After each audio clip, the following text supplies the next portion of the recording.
So I just did two warm-up sets, one with 35, then 55, if you're interested in weights, and then this is 70. So I think that's what I was using before, 80. So earlier, I just went on a quick little walk and had some coffee. Today I'm training fasted. I do think that there's some benefit, not necessarily to training fasted, as far as like body composition and whatnot, but I do think that there's a benefit to the digestive tract being, um, I guess, given a break or having some time to stop processing food, especially in the off season when we're kind of constantly eating, or at least most of us are. So that's my that's my take on that, and I do it probably once a week where uh, just wake up, train, and then eat afterwards. I don't, fast all day. So usually, uh, normal times, it's probably a, let's see, 8 to 10 hours that I don't eat if I eat in the morning before training. Sometimes, yeah, probably 8 to 10 hours is the most, if I'm eating in the morning, is the longest gap. Training fasted, probably won't eat until past 12 hours, close to 14. So normal digestive tract probably takes 4 to 5 hours for you to process from eating to stomach, probably until the small intestines, maybe not making it to the large intestine quite yet, or the colon. Um, but yeah, 4 to 5 hours for at least to get out of the stomach and clear into the small intestines is generally what you're looking at. So that's a full minimum 2 cycles, almost three, of giving your body time to kind of clear out whatever's there. And if you're on a regular schedule, as far as BMs go, I would say that you're probably looking pretty good in the morning as well. So yeah, I don't know. What are your thoughts on that? I know a lot of people have different thoughts about training fasting and whatnot. I don't think it impacts my performance, especially in a fed state. I don't feel any difference. Dieting, yeah, prep for sure. If I don't eat or get some simple carbs, but that's usually only to the tail end of prep. Usually, for the most of it, I don't feel any difference. So I think that's more psychological anyway. And when you kind of get into prepping a few times, you realize that a lot of the things that you thought were necessary or bodybuilding lore aren't really that important when it comes to training uh, optimally, or like not optimally, but like for yourself, like getting in 20 grams of carbs or whatever, intra workout and post workout and all that. It's like that stuff only really matters when you're super, super dieted, and in my opinion, right? Like maybe it's different for other people, but I don't think it makes much of a difference in a fed state.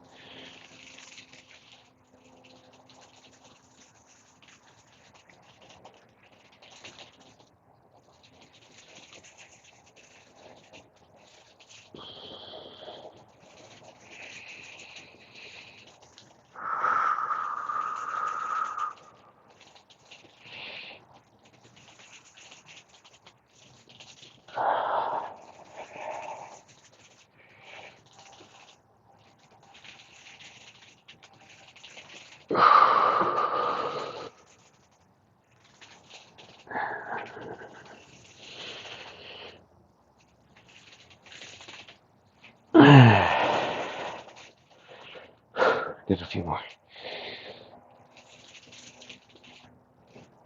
Oh yeah, that's it. All right, that was a good set. So this leg extension on this equipment, this Freak Athlete, really hammers at VMO. I don't know if it's the fact that you can lean back. These handles kind of suck. I wish they were a little bit better grip in there. I think might have been an afterthought, but outside of that, the angles are great. Like, I mean, I really feel some tension here. A lot of leg extensions. I don't really feel that so much. Uh, get some on the what is vastus lateralis, I think is the proper term for this, but your quad sweep, right? Let's keep it basic. So teardrop, right, bro term, and your quad sweep is kind of, and then up here rec fem, but that's kind of that detail.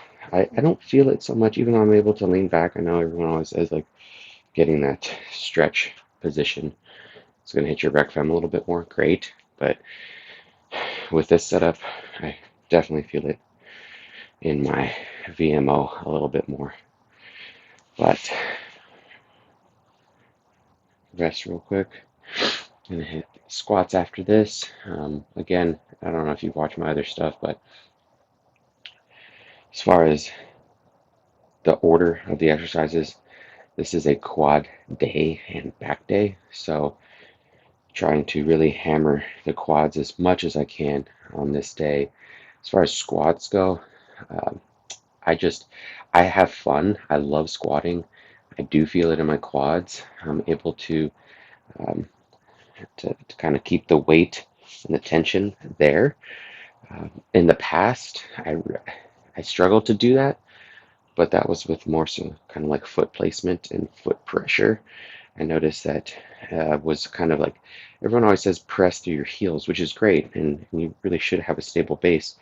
But when you're only pressing like through your heels, it kind of forces you to push your butt back. Okay, and I find that useful in like a RDL or deadlift and whatnot. But as far as a quad dominant squat, if you're really pressing through your heels, like this is me pressing through my heels, I'm pushing my hips back. Okay, which if you're a low bar squatter and you squat with mostly back, right, like in posterior chain, great, I guess. I'm not trying to do that. I'm trying to stay on the quad. So if I'm really pressing through my forefoot, I'm going to be able to spread and keep my knees out, right? I don't know if you can see it, but I'm able to keep my knees out this way and keep pressure. And then when I'm coming up, right, pressing through the quad, keeping it up here. So that's how I'm squatting and kind of keeping pressure there. All right, last set. Here we go.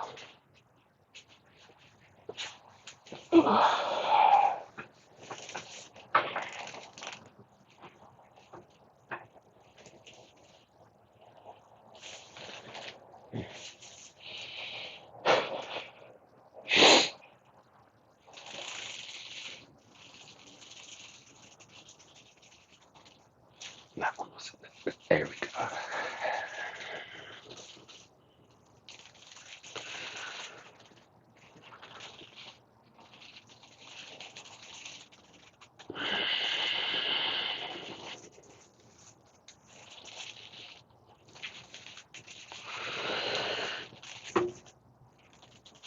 Too fast.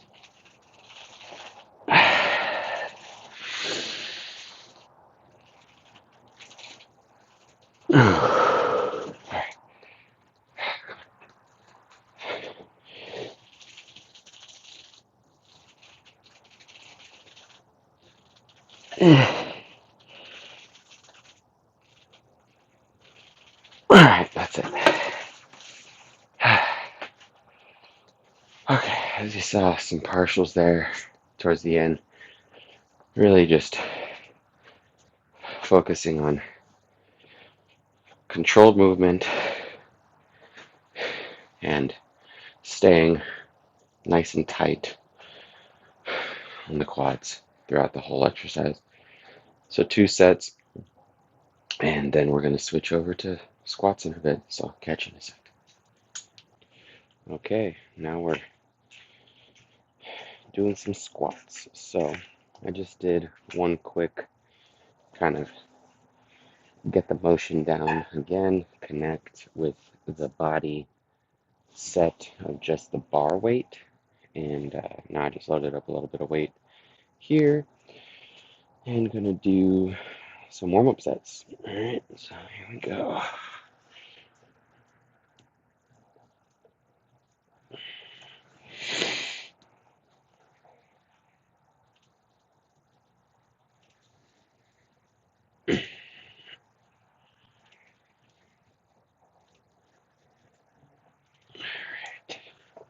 Feels good.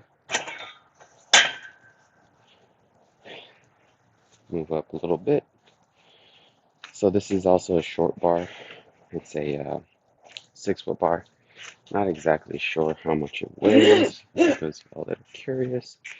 I think it's somewhere in the neighborhood of 30 to 35 pounds, something like that. So, it's somewhere in that ballpark.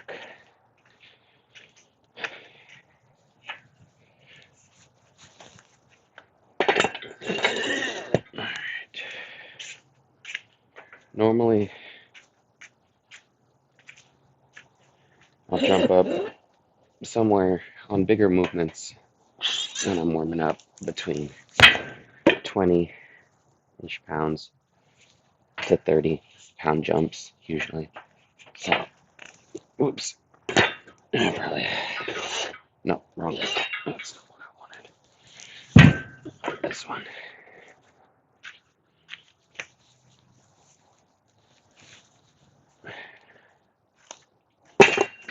Yeah. So that's an extra 20 pounds. Got here. There's 35 on each, and I'm going to 55. So 40-pound jump, but this is my first one, so usually first jump, maybe a little bit more. But it also depends on that first set. That first set moved really well. The first one with the bar felt a little creaky, ankles and stuff, but I think it's pretty normal. I'm not old, but I do have, I guess, quite a few training years. Not 20 years yet. This is 18, I think. Let me think. Yeah, 18 years of training. So almost there, almost at my 20th.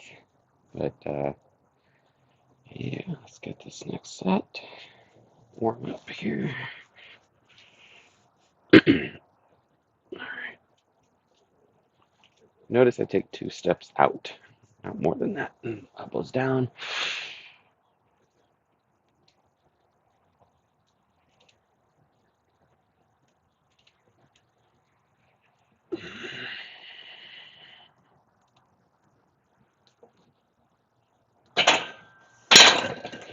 All right, that moved well too.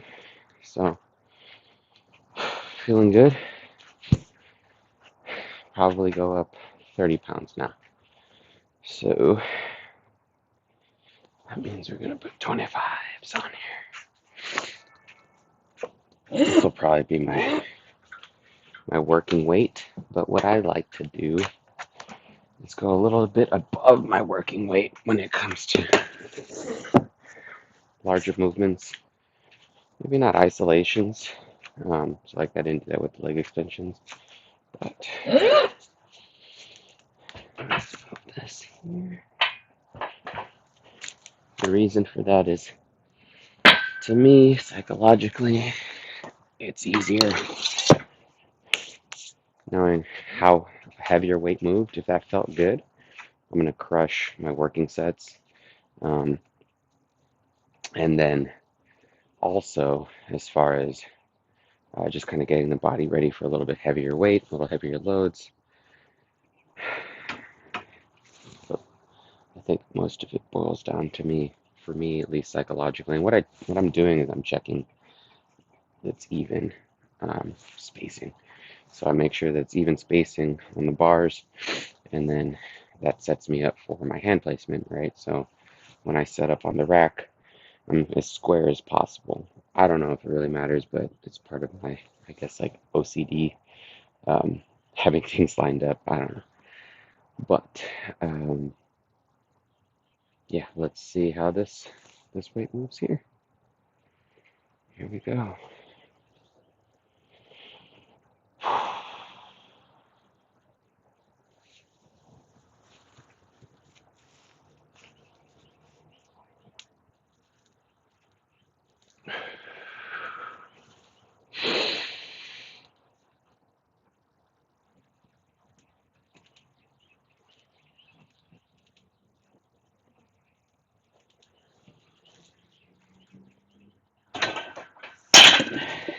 I think that was pretty easy too.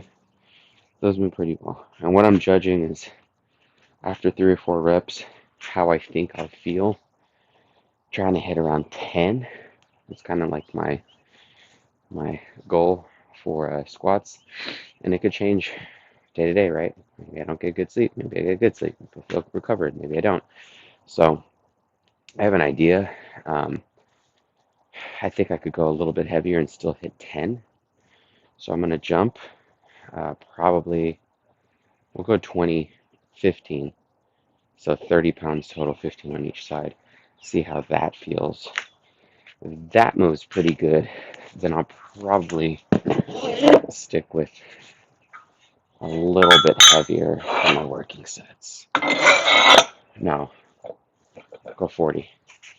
Yeah, because I go based off of what I know I can do, right? Like I know how much I can squat, and what feels like I'm approaching sub 5 rep territory weight. Uh,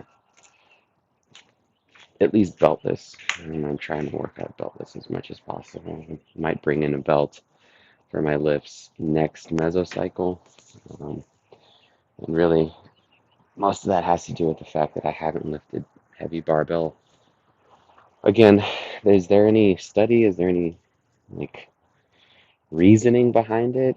Um, why I think this way? Not really, just my own anecdotal experience. But I feel like when I reintroduce heavy barbell stuff, that I've got to get accustomed to connecting with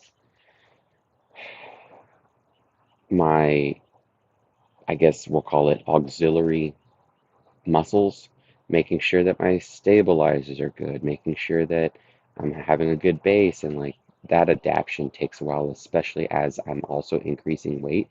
So I went through 7, 8 weeks of kind of getting reacclimated, but I would say half of that was really just kind of coming out of prep. So I don't even want to call that as a true like training hard. It's probably the last couple of weeks that I was actually getting in some really good uh, heavier training and just feeling good overall, like sleep and all of that, even though it wasn't perfect until recently, or not perfect, but better. And then now it's like, okay, this is kind of like a full on meso where 99%, 98% recovered, and I'm hitting it, right? This is week 3. So let's do it without a belt. And then after this 8 week cycle or 7 week cycle, we'll start, and I'll probably be at weights where my top sets will probably be with belts, and I'll have kind of built in the neuromuscular adaptations of just keeping a solid base and doing all of that properly with a heavy barbell. If you have questions about that, because that was probably a little convoluted, please let me know. But that's my explanation for not using a belt right now. I do use straps for stuff, but I want to really make sure and get all of this core nailed in, breathing and all of that without a belt. Um, yeah, so excuse me. Here we go, here we go, here we go.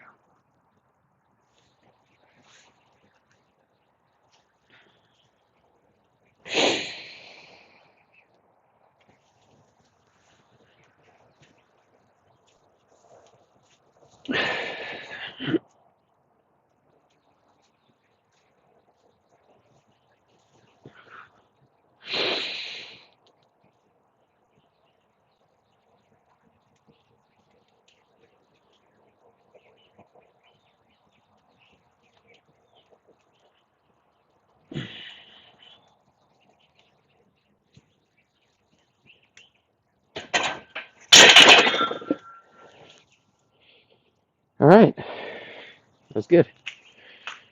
It was really good, actually. Felt great. So I think we're gonna stick with that. Just take off 20 pounds, and leave this on. That'll be my working weight for my 2 top sets. I'm gonna take a quick breather, and we'll be back in a second.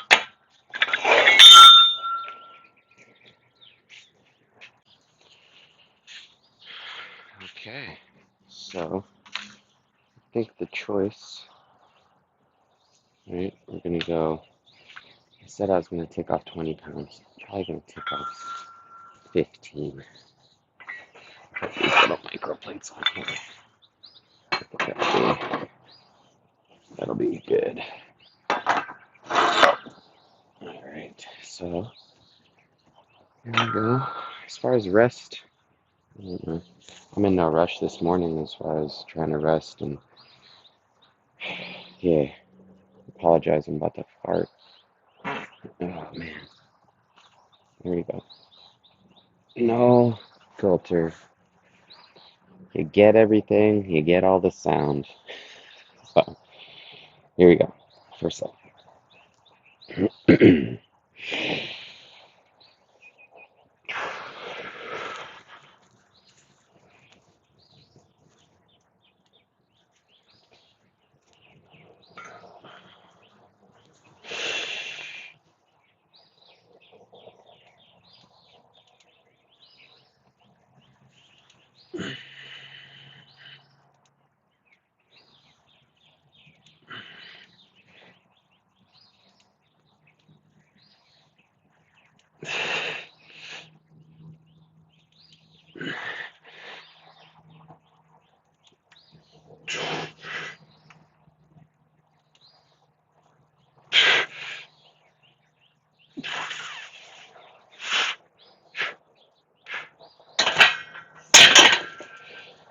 All right. So my goal, whew, my goal when I'm squatting, as far as hypertrophy goes, is to kind of stay on the quads as much as possible. Can I stop and gather myself, rest, pause, myo rep, cluster set, all kind of similar techniques? Yes, I can. But the thing is, right now, I don't see, it doesn't fit where I'm at with my progression. So I'm in the middle of my meso, and I've got 2 years-ish of an off season. I don't have to be gassing it right now using all of those techniques. Like, just do straight set. Stay, master this weight. You know, I did, I think 11, 12 reps. If I can get to 15 clean, 2 sets in a row, awesome. Then I'll go up. Like, I don't have to employ or deploy, however you want. Yeah, I guess both words could work. I don't have to use any of those techniques right now. And I don't know if you really ever have to. It depends on your training style. I like to do it sometimes just because it's fun. Drop sets, you've seen me do them, and but it's usually only going to be for maybe like the tail end right before I'm going to take a week off. Um, Not a week off, but like I have a lighter week, and not to continue that because you can dig yourself into a hole, or I can dig myself into a hole. Some other people can handle that. I know myself, I used to do that a lot, and that's when things would start bugging me, injuries would come around, and not like, I've never had like, I guess the worst injury I had is probably my patellar tendon. I'm doing a lot of squats. Quads are arguably probably my best body part. So I love training legs. I love doing a lot of leg stuff. and I would always try and push it. Just crazy drop steps, leg press, squat, and like unnecessarily. My patellar had just it was like push to the pain, push to the pain, and probably um, over a year, probably close to 2 years of me rehabbing it, getting back to it, and getting comfortable with it, and then like finding workarounds. So I did a lot of stuff away from barbell. And then, you know, that's just the way it goes, right? You learn. And now coming back to it, it's like, okay, let's not be stupid again. Let's figure out a better way to keep this up because I can squat fine, feels good. Um, but knowing myself, I am going to want to push some intensity at some point, even though probably in the last 5 to 10 years, it doesn't seem like I train that way. If you train with me or talk to me, but I used to. First, for sure, 5 years. The next 5 years was kind of rehabbing some stuff. But I'm going to pause, get a drink of water, and come back.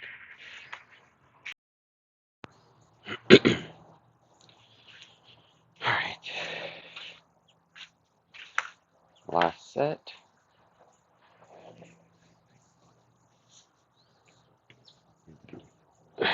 Let's see if, man, it always happens. As soon as I'm recording, I got to fart. Apologies again. Um, but let's, I think, yeah, I want to say it was 11 or 12 that I got um, last set. Let's see if I can match it. So that's what's in my head is at least match it and maybe take a rest at the top in order to get there. Um, but, or beat it maybe by one. They felt good. They felt good. Let's hit this. Ready?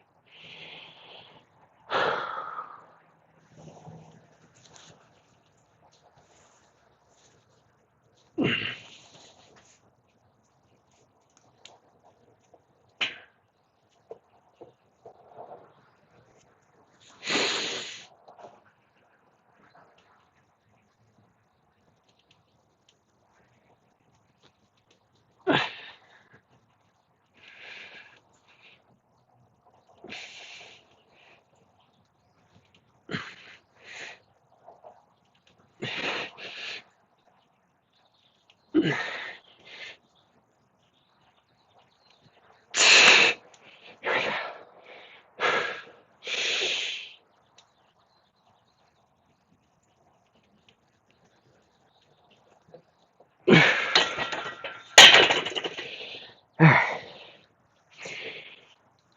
That was good.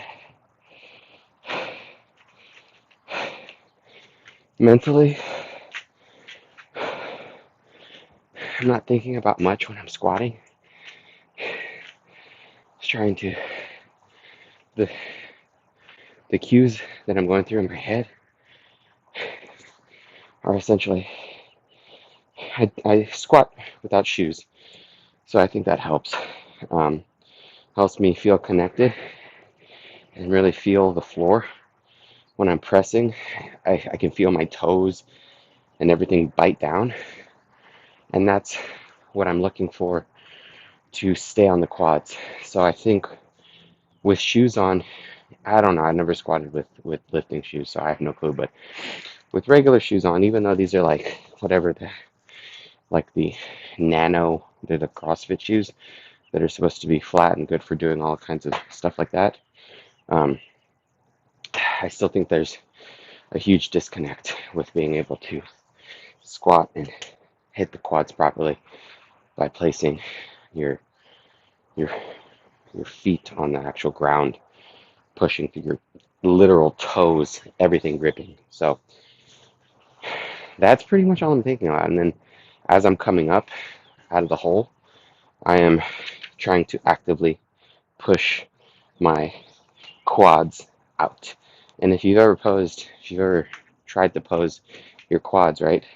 When you're pressing, that's how you pose on stage. You're doing the same thing, the same motion that you would, right? To get the sweep, right? Because like I can flex my quads like this, but you want to kind of have a little bend. You're kind of twisting into the ground the same thing you're doing with the squat to really fire those quads. So I'm doing that as I'm standing up, and then making sure, again, keeping everything nice and tight. Belly breathe. Don't you breathe through your chest. Keeping my gaze forward, not up, not down, just straight ahead, dead ahead. And that's pretty much it, right? So engage with my toes, making sure that I'm driving my knees out as I come up, and making sure that my head's straight, and then kind of everything takes care of itself. But some people are intuitive, some people are built squatters. I don't think I was built that way. Like, it took me years of gaining the skill and kind of learning it, but I did it for a long time because I love the Muay Thai. This is my favorite lift. So anyway, we'll catch up in a bit. Back stuff.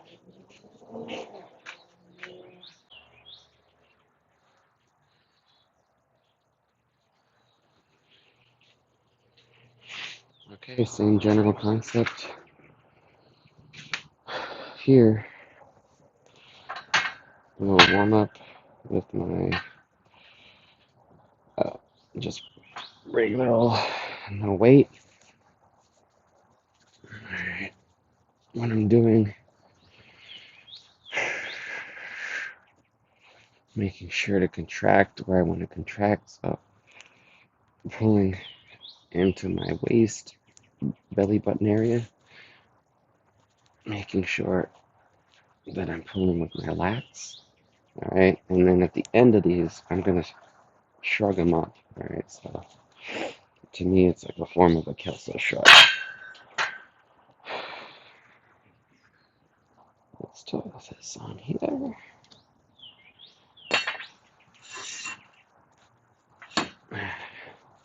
Little mention of training while sore. A lot of people worry about training while they're sore. Um, I never really had an issue with it. I just accepted that as a lifter, you're kind of always going to be sore, and I never thought about it much more than that. Um, like as far as like impacting training, I never had issues training while sore. It was, maybe took me a little bit longer to warm up, not, not feel uh, sore, I guess. But I heard something from Eric Helms, Dr. Eric Helms, um, on a podcast. I think it was, I can't remember. It might have been his own, or maybe with Steve Hall. Steve Hall, Revive Stronger, or the Iron Culture podcast, which is Eric's. And he said something along the lines of, if you're worried about training while sore, remember that that means that's a sign of recovery, because you wouldn't feel soreness or as sore if you weren't recovering. That's literally the rebuilding process, that information. So yeah, that's a good thing, right? I'll talk more on that in a second.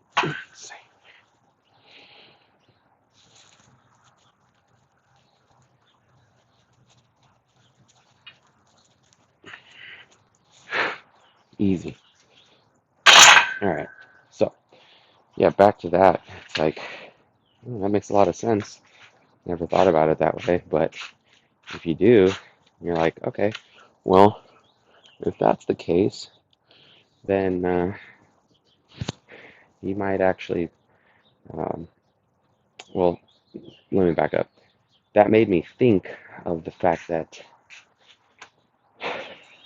when I'm prepping, I get less sore, which leads me to believe that that's probably a really good, I guess, evidence to back up that you are recovering, or the sensation of DOMS or soreness is indicating that you are recovering, because during prep, you don't recover as well. I mean, simply put, you're not getting the nutrients that you typically are. You're not, usually to the end of it, you're not getting the sleep that you typically are, or that you do in off season at least, and all of the things.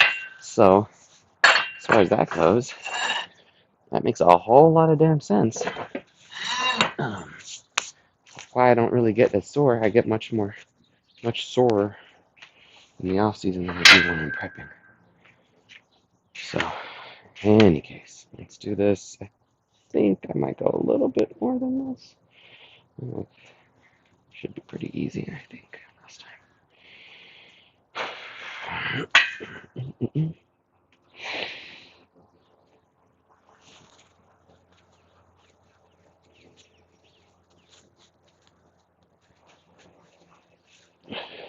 Okay.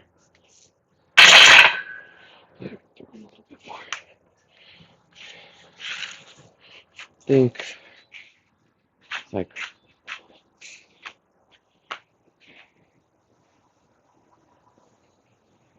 maybe I think I threw on tens last time. Stay in that ballpark. Again, as you can see, I don't really track weight so much. I have an idea, but I'm also going just off of feel. I certainly know that I'm not decreasing load, but the load isn't what I'm chasing. I'm chasing growth. I don't really care how much weight I lift. Other than data, I mean, yeah, bragging rights, I guess, personally, it's like, oh, I did more than I did last week and whatever, but I don't talk. I don't have a, outside of whoever watches this channel and pays attention to my Instagram, but I don't really talk about how much I lift to anyone. Let's see here.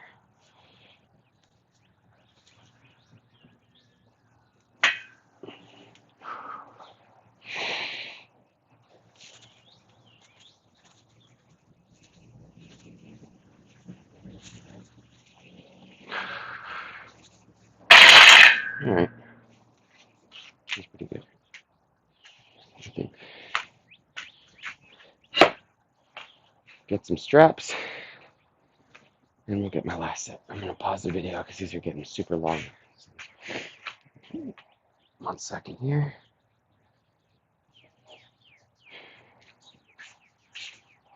First set. Here we go.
Good set.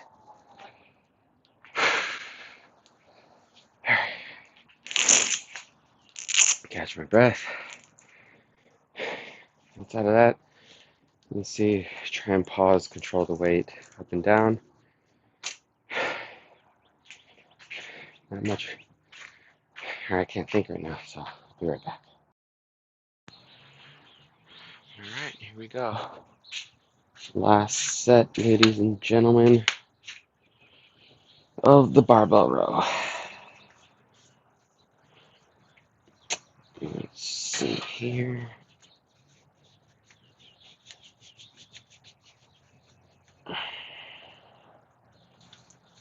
One thing I don't like about this is it doesn't have little rings, but I just use the edge of the knurling to line up my grip. Okay, let's do this.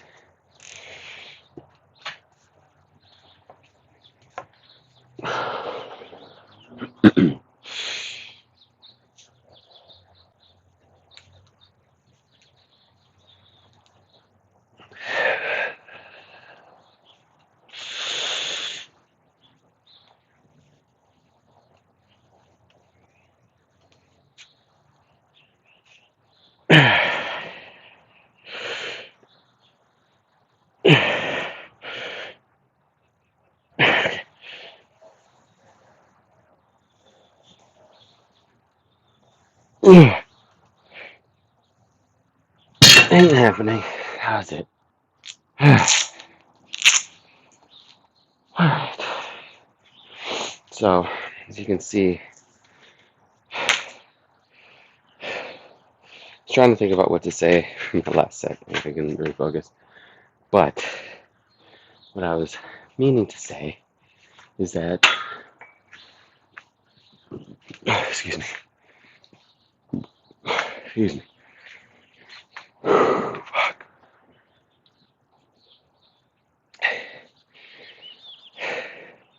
At the end of my sets here, I try and do some length and partials, and then finish with the Kelsos. So that is my attempt at getting that length and partial stimulus with the barbell row.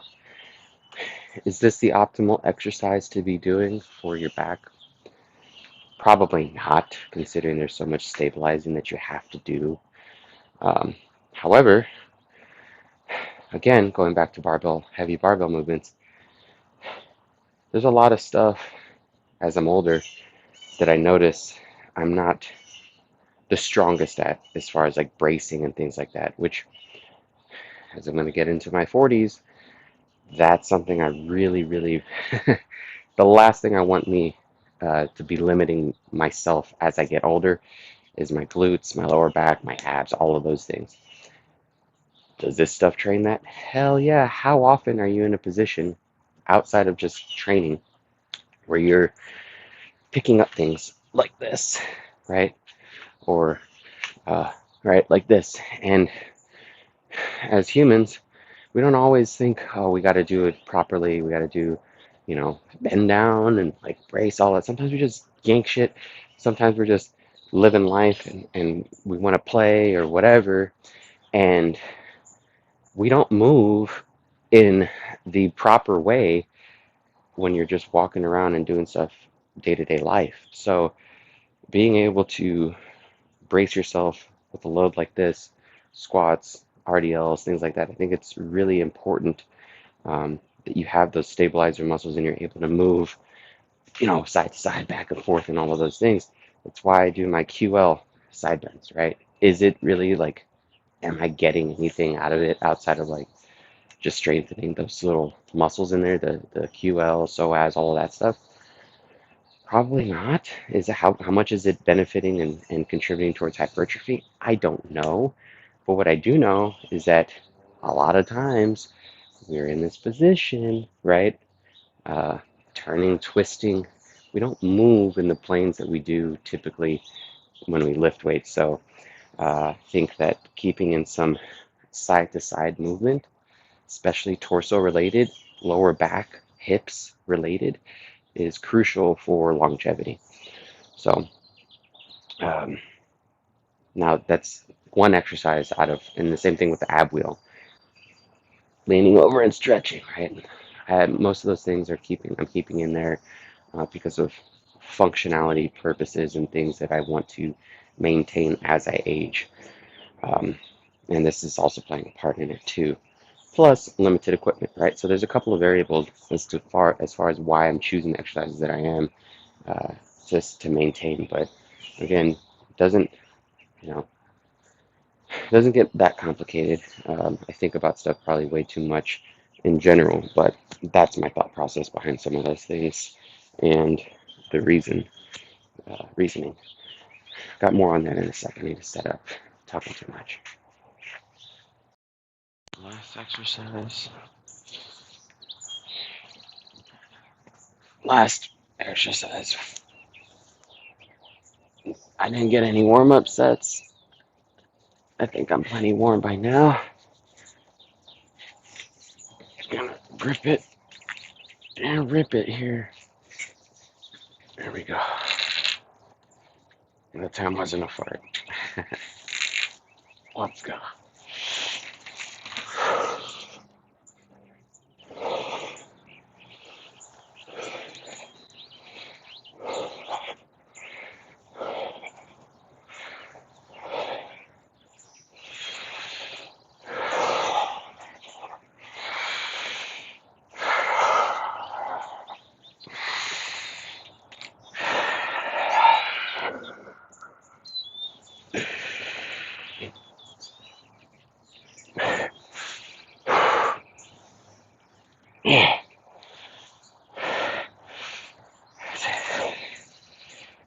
So if you noticed,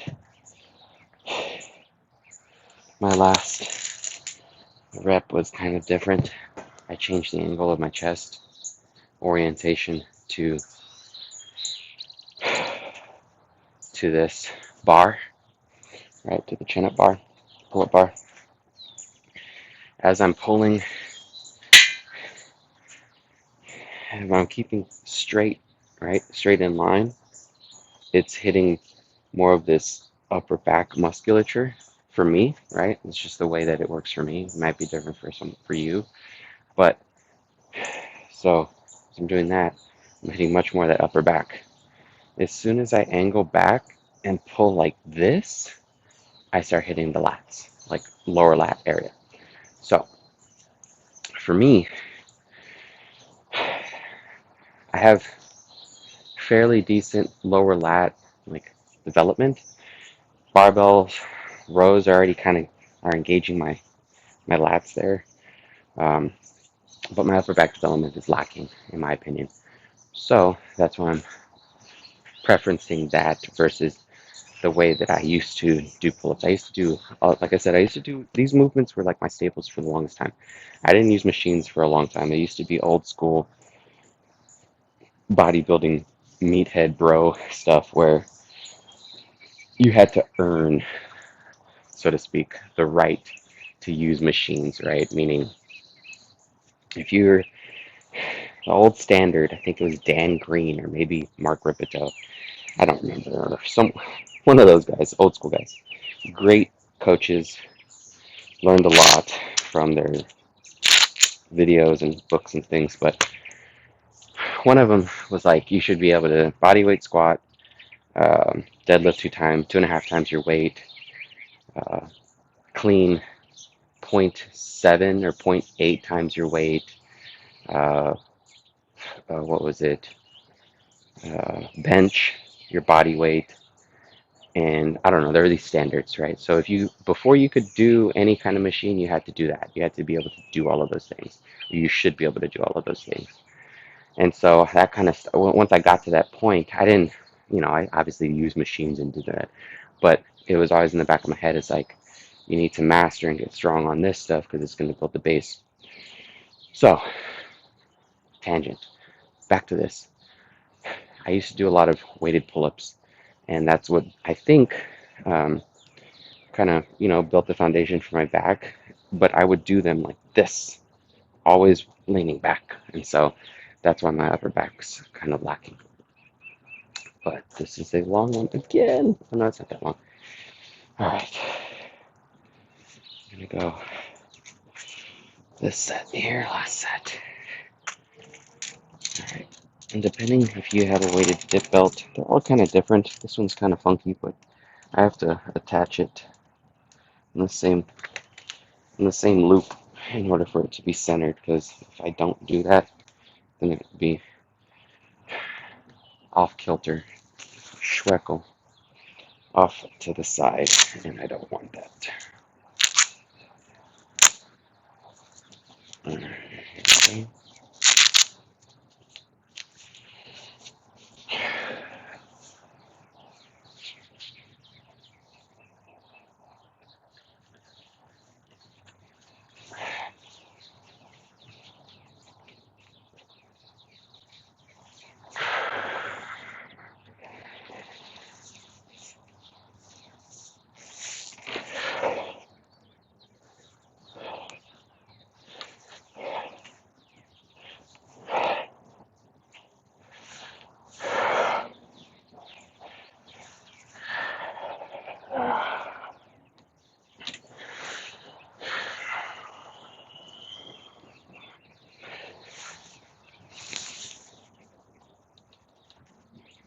One more, and then we're gonna stretch.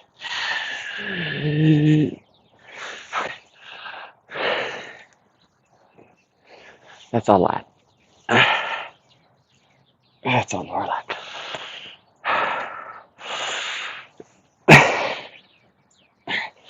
That's it. And that completes the workout. So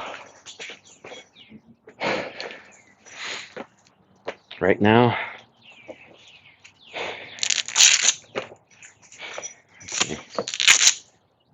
I'm gonna go inside, start making something to eat, head off to work, Chipotle, the grill today. So, um, pretty active, pretty active job. So, usually it's a pretty tame day as far as cardio goes. I don't do any cardio, just steps. Depending on the day, usually average somewhere between 7 and 10,000 at work, lifting and doing stuff like that, and how long my shift is. But that's that, and then probably just get some steps um, afterwards, doing maybe going shopping with my wife or something like that. But averaging between 10 to 12,000 steps a day. Recently, a little bit higher. As I'm eating more, I'm one of those people that has to move more. So I just naturally move more as I eat more. So sometimes I'll hit 15, 14,000 steps doing stuff around the yard, things like that. But thanks for watching. Super long video. Hopefully you got some insight, but see you around. Thanks.